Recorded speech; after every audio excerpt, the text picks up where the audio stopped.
I just want to be an interesting person, not so much to impress other people, but for myself.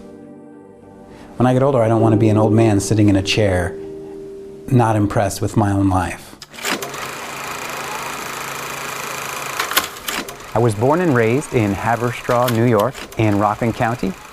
And my grandfather served in the United States Army as a master sergeant and served in Vietnam twice. My father served in the Army Reserves as a sergeant, and I still have some faint memories of him coming home in uniform. And I'm proud to continue this legacy of service as an airman in the United States Air Force. I'm Airman First Class Daniel Sanchez. I'm a broadcast journalist stationed at Ramstein Air Base, Germany. Before I joined the Air Force, I actually did a lot of different things. I got my bachelor's degree in computer science, and then I was a licensed security guard. I was an assistant language teacher, and I moved to Japan for that. And I also was a professional magician at one point. But eventually, no matter what I would be doing, I wanted something a little more, like, what's my new adventure going to be? So that's when I discovered the United States Air Force. If some of the most interesting stories in your life aren't about you and what you've done and what you've experienced, then why bother? So when it comes to new organizations being made and mottos, someone's got to write it. Why not me?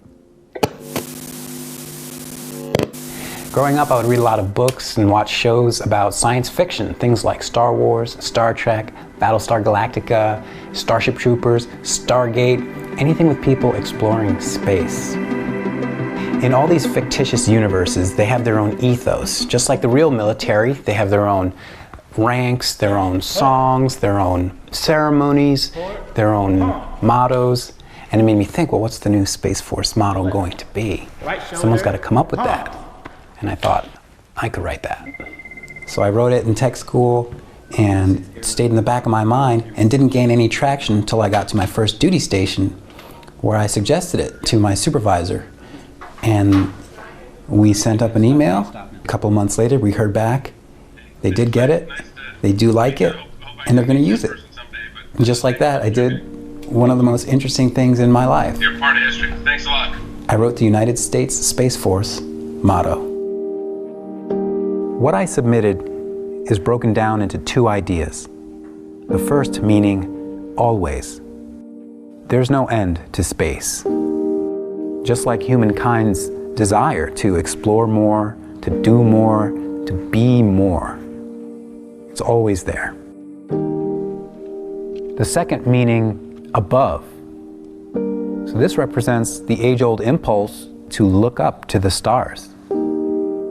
It's also a reminder that no matter what we've done, there's always something greater that we can achieve. There's something higher that we can aim towards. There's always something above.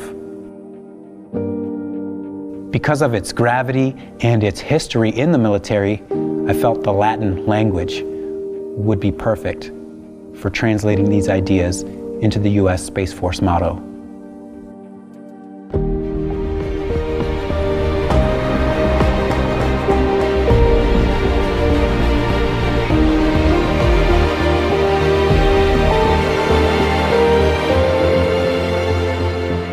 Semper Supra.